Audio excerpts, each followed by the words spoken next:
Thanks. Thank you so much for being here.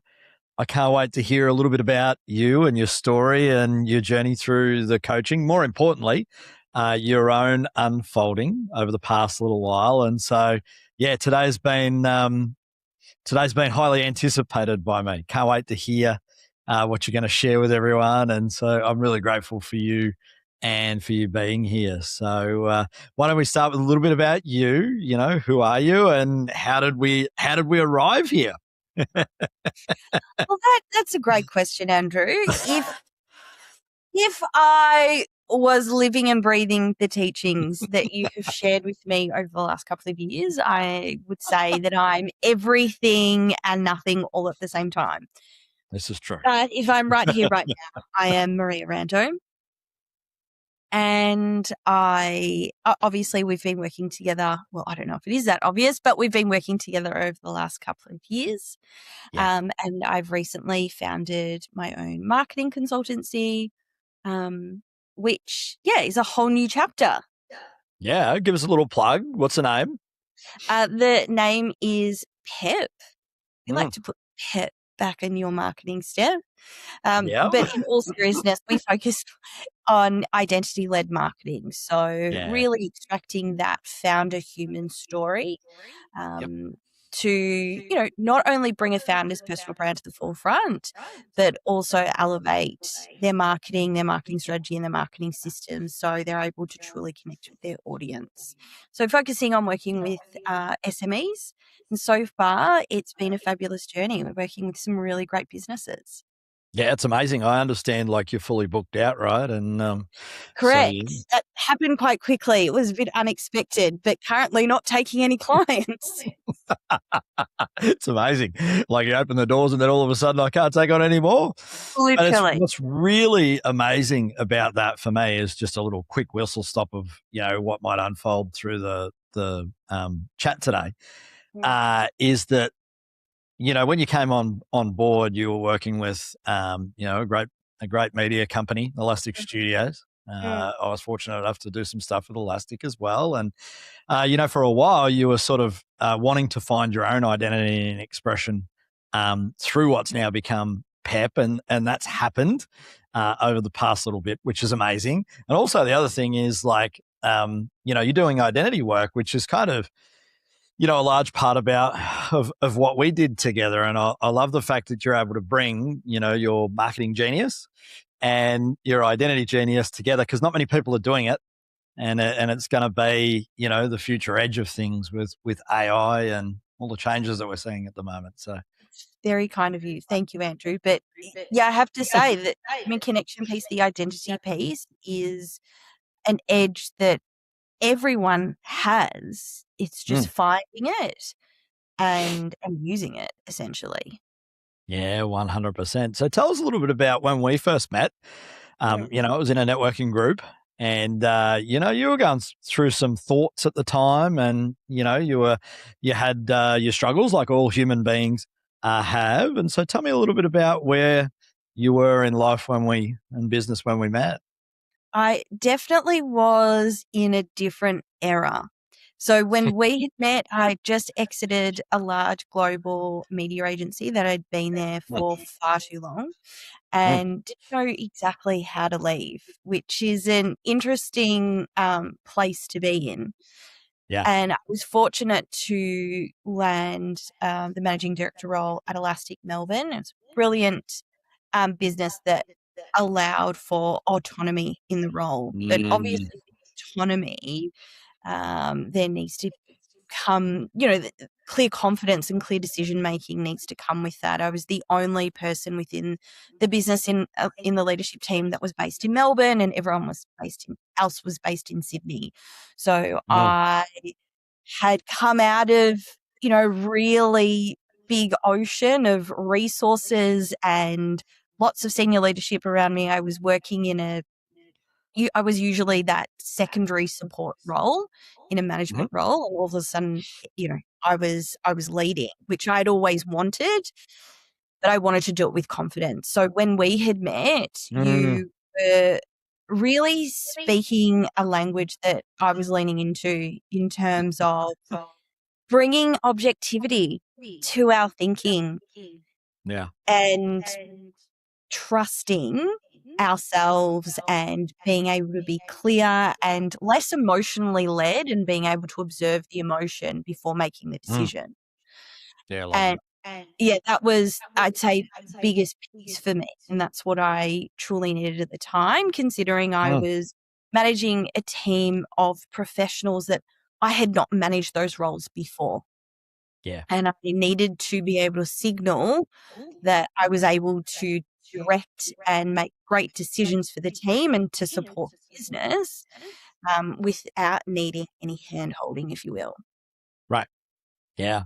Yeah, it was amazing. In those early days, I remember, a couple of your core personality traits is you're a big, big connector, Mm. and all of a sudden you came out of one organization and into another, and you had the autonomy in a certain sense, but it was also a bit isolating, being in Melbourne and away from the main event of the business in Sydney.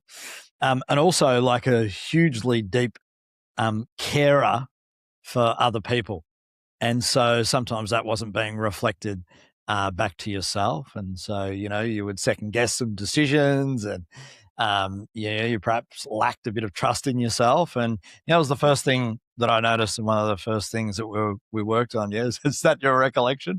Oh, absolutely. Absolutely. I still am a big connector. I think that will be a part of my identity that I never really want to let go of. Yeah. There's some grasping at that as well. And what I learned in our teachings, though, and in our work together, is that you can be led by connection and Uh-huh. motivated by connection. You can show care, but it Uh-huh. doesn't have to be at the expense of self. Yes. Yeah, And 100%. that was a huge learning. And with that came this confidence to say no to things and to Mm. previous to that, there's this notion that to connect and, to show care, it's showing sameness in a sense, but you really celebrated difference. And that's been something that was challenging at the start of our journey working together, needed, if you could say in your language, triggering. But difference is where greatness is. And I look for difference now, Yeah. particularly the work that I do with my clients. Without it, you lose the edge. Doesn't Yeah. mean that connection needs to be at the expense of that. Yeah, 100%. I mean, to unpack that a little further, if I can, replay what we were working with in a little more detail at the start of the journey, Mm, it's like we're told, by cultural figureheads that empathy is a really great trait, and it is. Really being with other people and connecting with them deeply is a great trait. Being in service to other people is a great trait. And all of that is true. But what you said is really to the point. Also, I'd say building rapport, which is, the other way of saying sameness. They're all great traits. mm, Unfortunately, when they're a little bit out of balance and they're being done too much, a person tends to lose themselves and doubt mm, themselves and not have the degree of trust that you want to have in your own life. And so, all of those culturally admired skills you had in spades. And, today I would say you've still got them in spades. And you've got the other side of the equation too, where you've actually refound yourself. You've refound your own differentiation. You've been able to step out of working for someone else and start to work for yourself and use that as your vehicle for connecting with others and exploring what's different for them. And you can mm. only do that if you've done that for yourself. So, yeah, it's amazing. A great Yes. start. Yeah, it feels good. It feels as if, I don't have to connect so deeply with every single person that crosses my path. And Yeah, that's okay. it's a choice. You don't have It to is give a yourself choice. away. Correct. We are all at choice. Yeah, that's amazing. That And can be so, tricky others as well. Totally. So tell me, as your journey, because you were with Elastic for a couple of years, right? And tell us a little bit about how that unfolded, some of the thinking shifts and some of the frameworks that you might have used when you're at Elastic. And yeah, talk to us a little bit about that part of your time. It was a wonderful learning time because it allowed me to play with the idea of if I've always wanted to go out on my own at some stage, and Elastic gave me that autonomy to lead the team, lead the office, lead the clients in Melbourne. But I had this wonderful connection point in Sydney where the leaders let you lead. And there was trust in decision making and space to go forth and conquer, if you will. What that left space for was trusting my decision making on the ground. Now, decision making came across a spectrum of how do we present to this client? How do we deal with this conflict in either a workplace dynamic or a disagreement with a delivery piece of work? Or, how do we amplify this great thing that happened? And so what I needed was tools and frameworks to harness the team that were on the ground, that were working not just with the Melbourne team, but with the Sydney team. So there was these two spheres that I was playing with in terms of how do I drive people leadership? So there's self-responsibility that each team member is taking and self-confidence that's being built. And then how do I support workflows in a really clear and efficient way that still supports the system? Yep. So I would say two clear tools that I constantly leaned on was the 4 quadrants. So when I was dealing with conflict, when I was having to have a hard conversation, whether that was with a client, supplier, or team member, I no longer went in there feeling nervous. I no longer felt a sense of dread because I was able to use the 4 quadrants to shape a perspective, an objective perspective of what was unfolding in real time and what was factual and how that aligned and impacted the individual, the culture, the system, and the overall piece of it. So I still use the framework in so many different ways to date. So cool. And I love sharing it as well. Yeah, great. Spread the love. Absolutely. You wouldn't be a connector if you weren't. Well, there you go. There you go.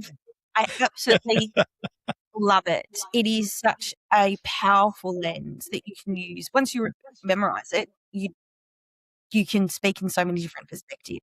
Well, that's true. And, it's kind of a tool where, I'm still learning about it almost 10 years on. And just for the audience, what it does is it makes sure that you're considering things from multiple perspectives. And, usually what happens for people is they get locked into one or two perspectives and they're not considering all the perspectives out there. So their awareness is narrow rather than broad. And, of course, we want a broad awareness from which to choose from. And, the 4 quadrants just really quickly is, you have an interior or your own inside of self, which are your thoughts, emotions, your own perspectives, your wisdom, your intuition, etc. We've got culture and relationships as another perspective to take. We've got individual behaviors, communications, and energy as a third perspective to take. And then you also mentioned organizations, systems, and ecosystems. So we try and take, these 4 main perspectives in everything that we do. And yeah, that was quite a big chunk of the work at the time. And, in the background, you're obviously transitioning out of, almost sort of subordinating yourself into a more empowered position. And you were dealing with quite a bit of stress and emotion at the time. I'll just actually share a couple of data points, if that's okay, Maria, just a little bit of historical reflections. Go for it. Please remind me. I think so many people could resonate with this. But you were running a little bit of a burnout strategy at the time when we first met. You had reasonably high stress levels. You were very trusting of other people, and you were really sensitive, to other people's perceptions of you. And this sort of lines up with what we were talking about earlier. And so we were shifting that at the same time as broadening your awareness with the 4 quadrants. And then, we also had the meditation coming in, which we'll talk about a little bit later. Favorite part of it. My favorite part. Your favorite part of it. Yeah. And so, this was kind of the position that you were in. And, as your time at Elastic evolved, you were always carrying this desire to run your own thing. And, I remember the biggest thing that we were dealing with, was your apprehension of the transition itself, and really just backing yourself and stepping fully into, what you were discovering about yourself during the time. Do you want to talk a little bit more about that? Sure. So yes, I absolutely now recall the trusting piece, the stress piece, and the sensitivity of everything. And I think that came back to, am I connecting? Am I not connecting? Yeah. It's that sameness, that likability, and the more trust that I built within myself, the less that became something that occupied my thoughts. Yeah. Which was quite freeing in a sense. Totally. So as I moved through my journey with Elastic, obviously I was able to practice these teachings because I had the space to do that, which I will always be so grateful to the team at Elastic for. Yeah, amazing team. For facilitating that, essentially. Yeah. But hang on. What? Sorry. No, it's cool. I'll actually pick up the thread, because actually one of the words that you said is just, it's almost your word, I think, which is freedom. Yes. That was my, that buzzword. That was my buzzword. And it's interesting because now I feel as if I'm experiencing that freedom. Yeah. This might sound really strange, but the measure of freedom for me was always, well, it wasn't always, but I did figure it out. My true measure of freedom was that I was at choice as to how I would spend my mornings. Yeah. Yeah. And I do that now. Mm. For me, traversing that journey of desiring to do my own thing has forever been a goal in my almost 20-year career.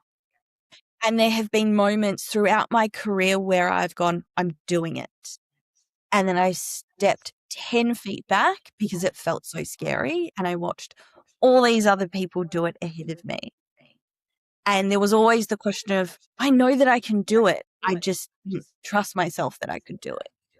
And then it got to this point where I am at a juncture in my life where I am a new parent, and which is a whole journey within itself and incredible, but it also opened this whole door around, well, if I don't do it now, when will I do it? Yeah. And I started to run out of excuses because I believed now within my toolkit, I could do this and I could start from a really small base and trust that I could just take one step. Right. Yeah. And taking that one step, being able to be objective about it and not personal about it, but bring my sense of to my work and to the clients that I work with, and bring the passion that I have and the curiosity and interest I have around identity-led marketing has become this catalyst for PEP. Yeah. And don't get me wrong, stress still emerges. We can't not have stress. We're human beings. Exactly. Yeah. There are moments where I think absolutely. Right. To have a body is to have stress. Absolutely. Unless you're meditating. But right. where you let the body go. But I choose how I spend my mornings now, and that is me, Yeah, my freedom. I think let's unpack that a little more, because what I saw for you was astounding, because if we take that word freedom, I think there's so many different layers and levels of freedom. But, one of the layers would be psychological freedom. So that's what you're talking about, where you're sort of saying, when I started, I didn't feel like I was at choice. And progressively over the journey, I felt like as though I was choosing more and more, to the point where it's now freeing. I feel like as though I can take a choice on behalf of myself, and feel free about that, and not judge myself. Yeah, we'll go into that a little bit more in a sec. And the second layer is emotional freedom, which is really interesting. Right? I'll just lay this out there, and I'd love for you to talk to this in the next bit. A lot of people think emotional freedom is like emotional regulation. And, for the most part, it's not. That's just stuffing things down. Sorry to be slightly different and controversial, but that's what we do here, right? We welcome it. We welcome it. It's just true, and like we've got all of this stoic stuff, which is great. Stoicism is pretty cool. It's a good starting point, but ultimately it's encouraging people to suppress what's actually there. And so, really true emotional freedom is not needing to repress or suppress anything. It's just actually fully being with the emotions that are there, and not being led by them anymore, but choosing. And so you really nailed that one too. And then just on the physical freedom side of things, well, yes, you just mentioned that you now have a little family as well. There's so much stuff going. So much stuff.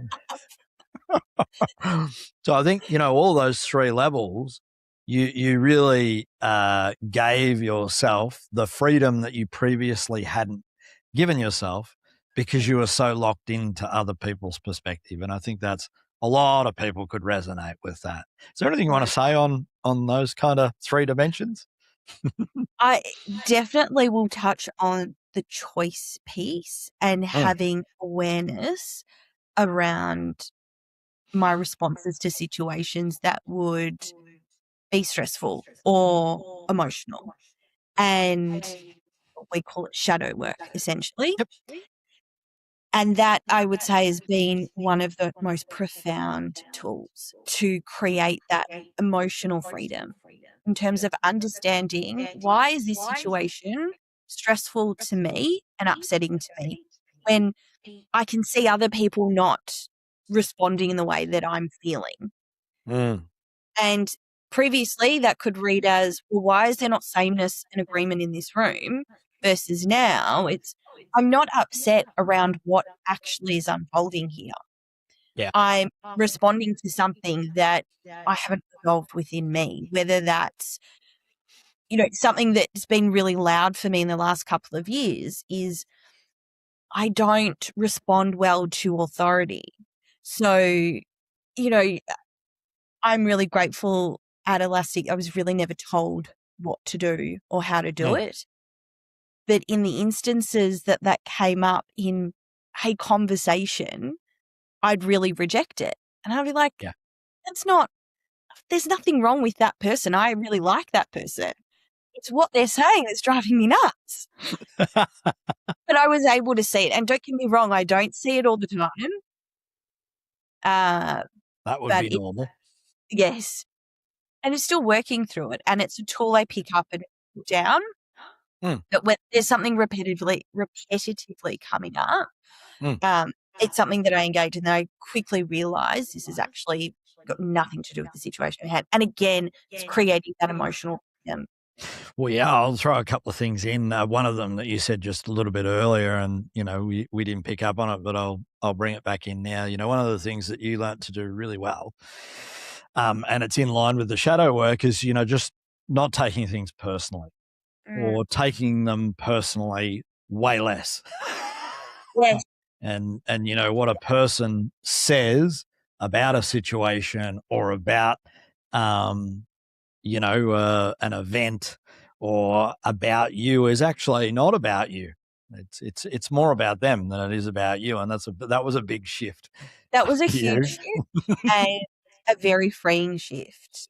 Yeah. Like, being so fatigued by taking things personally was a waste of my mental energy.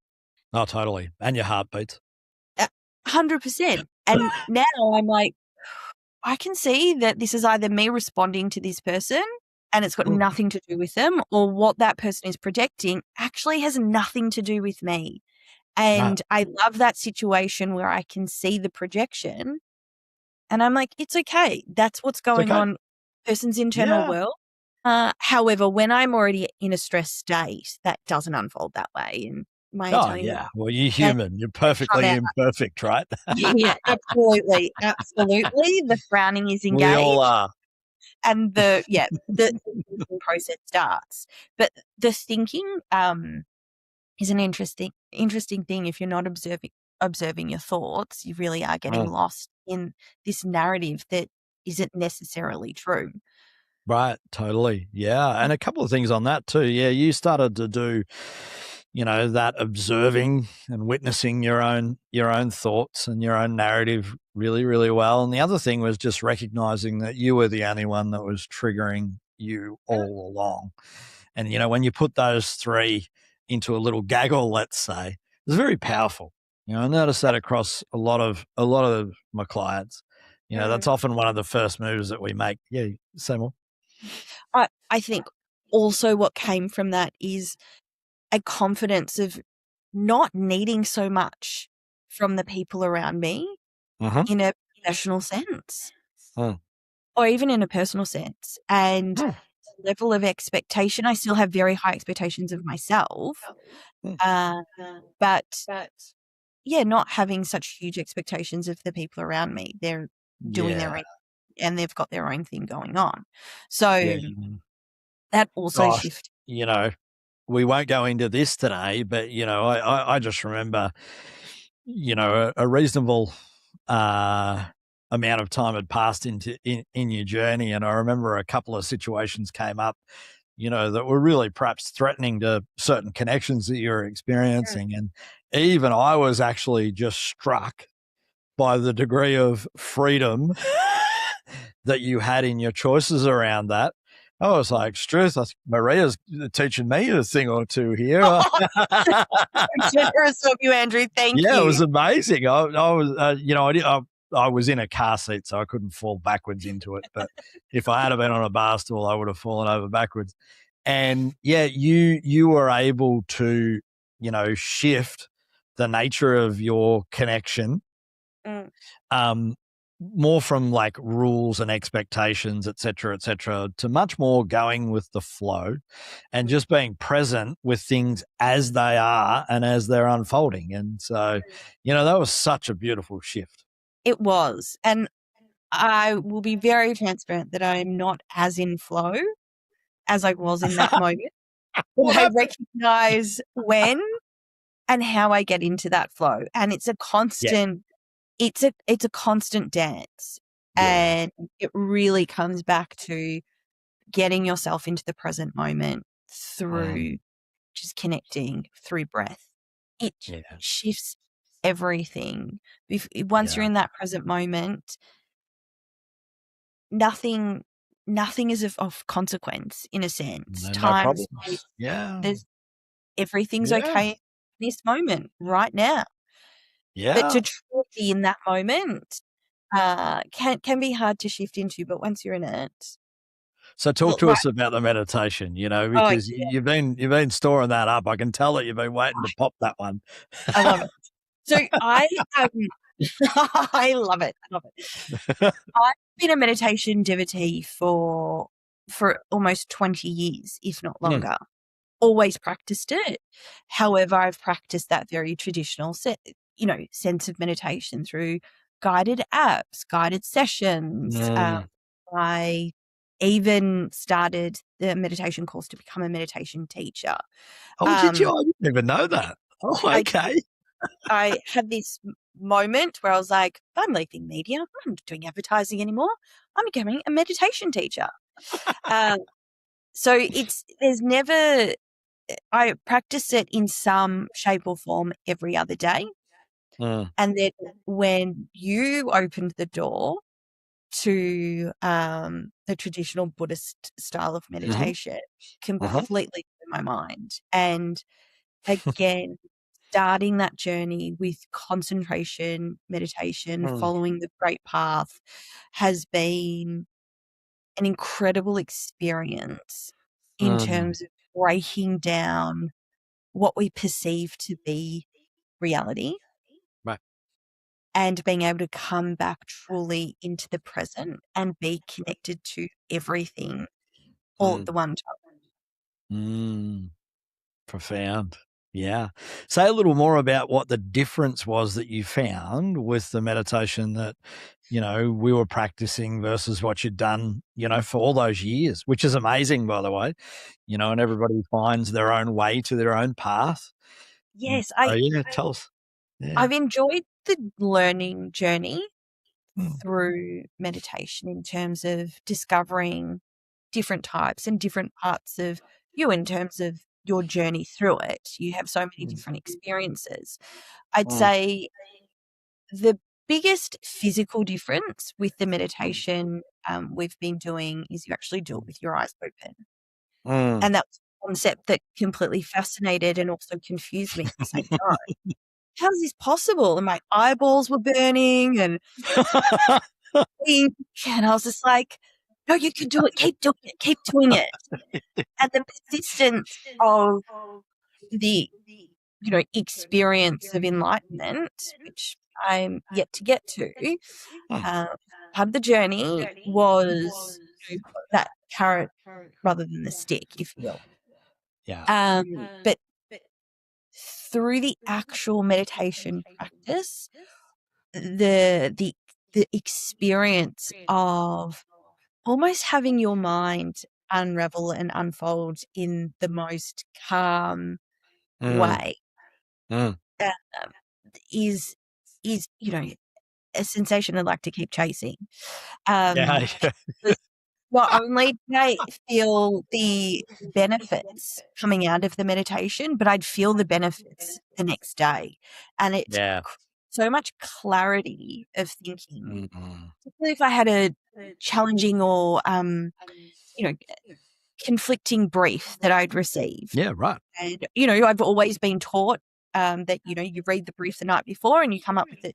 You synapses talk and you wake up with a new idea in the morning. And leading a team, managing a team, as well as working on briefs and strategy and so forth, I didn't always have that clarity of the idea just came. Right. So the meditation really, opened up these thought passages and almost this other dimension to my brain. Right. When the floor's disappearing, body's disappearing, and you're not quite sure if you're breathing. I mean, this might sound a little wild for anyone listening. I promise it's nothing to be scared of. That the whole room disappears while your eyes are open. It's a pretty profound experience. Can be a shock at first, and you're getting your first glimpse into the nature of reality as it really is. And I guess a couple of things that I'll flip back on from what you've shared. Given we've talked about you're a little bit burnt out, you could be stressed, and perhaps not fully trusting yourself. And we did some work on the mind with the shadow work and the being at choice and being able to respond rather than react. And then, on top of it, we've got the meditation where, you'd been doing sort of the passive app-based meditations, which are cool, and they're also nothing like, the real, what I call industrial meditation, the real deal where you're trying to find out, what is the nature of reality, and also what's the nature of me and my true identity. And so I remember early on in the meditation for you were a bliss junkie. Absolutely.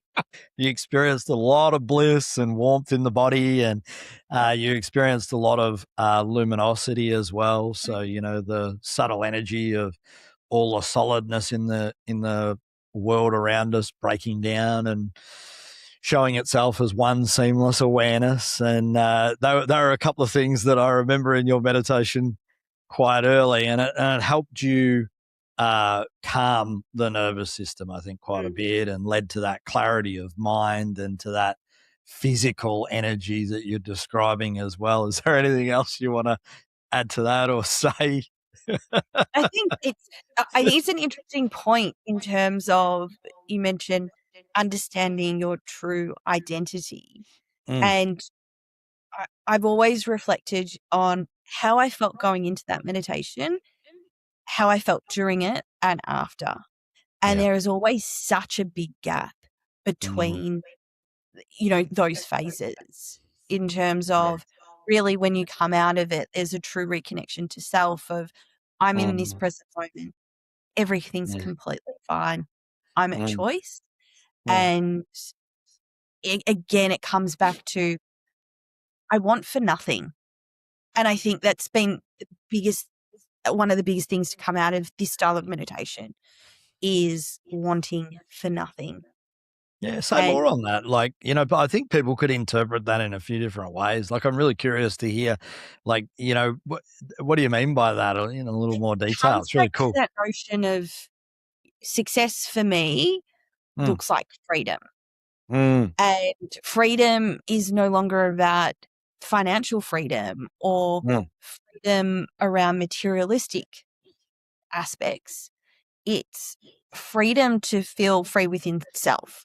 So choosing to not worry or be stressed about a situation, choosing to not need or expect anything from anyone around me. Yeah. Choosing to be in the moment and feel really happy about that. And being happy and free in that moment means that I've got a great life happening and unfolding. Yeah. And also give yourself what you need, right? We talked about that a fair bit, like you giving yourself what you need now. Yes, exactly. So that's what I mean in terms of this meditation. Even in my day-to-day, it's not a lot that I want for.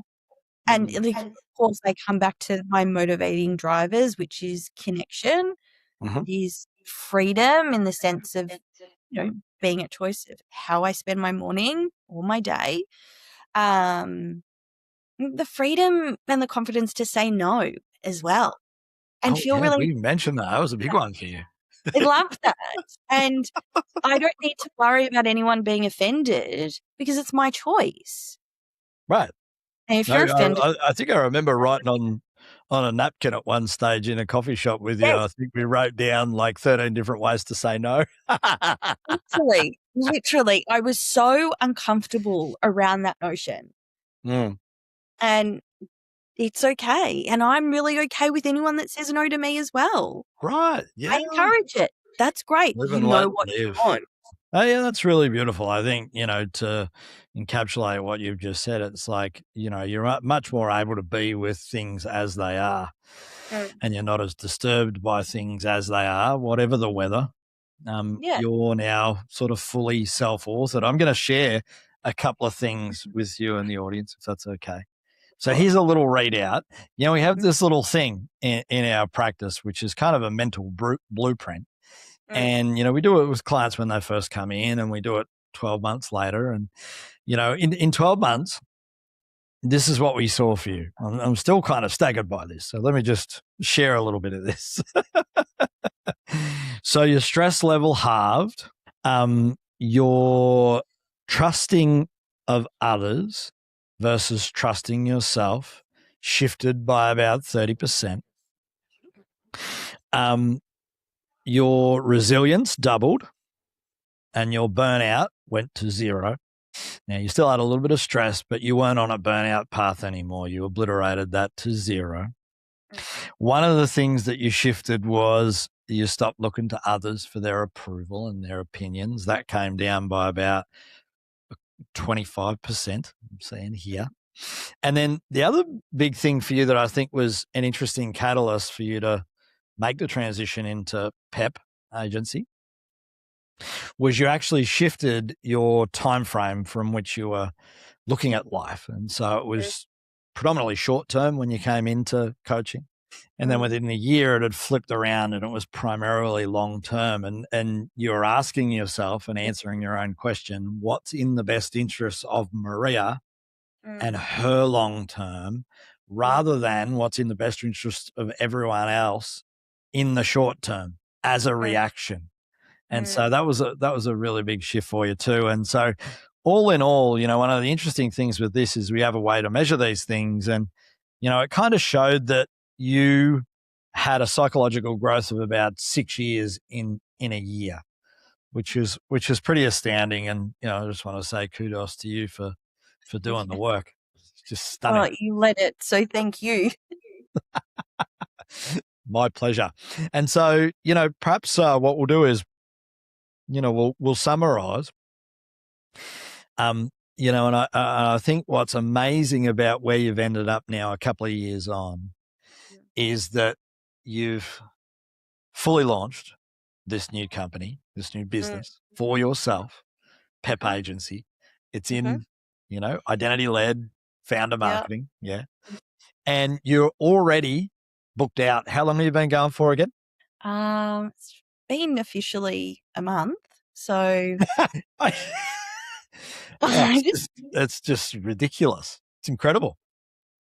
Didn't expect it, but it's been it's actually hard to put into words, if I'm honest. I get that.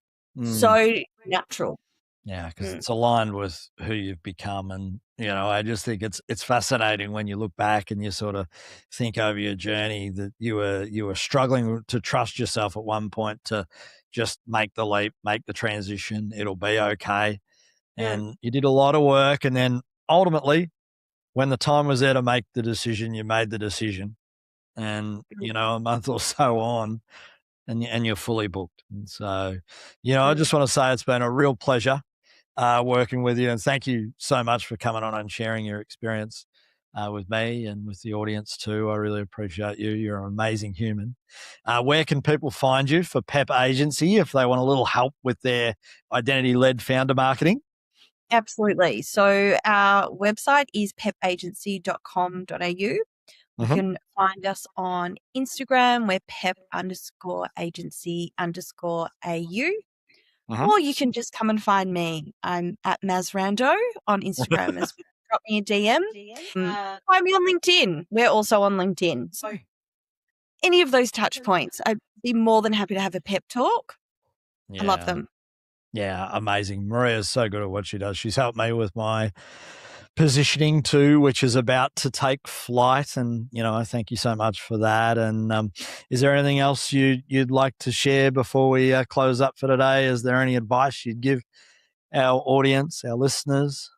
The advice that I'd give the word of advice that I'd give is if anything has resonated or you are questioning around how you're showing up during the day or how you're living just is incongruent with how you want to feel internally, then I would definitely encourage reaching out to have a conversation around, your practice and, what you shared, because it truly is life-changing. And I think my story is a testament along with a lot of your other clients. And it's always fascinated me that these teachings are not as widely shared as, we talk about motivational talks and self-help and all those aspects. Yeah. One learning that I found was, there's a lot of sea of the same out there, but this is the stuff that really goes deep and internally and within you. So if anyone's tired of, running that rat race, Andrew Brook is the man.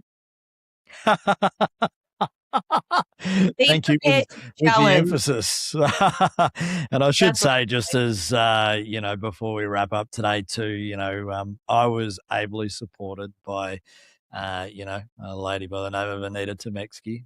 And so she coached you quite a bit too throughout your journey. So it'd be remiss of me to not honour that too. And so, Anita was phenomenal and pivotal in terms of having those really objective conversations as well. So interesting and helpful to have a conversation with someone and say, so why does that bother you? What does that mean?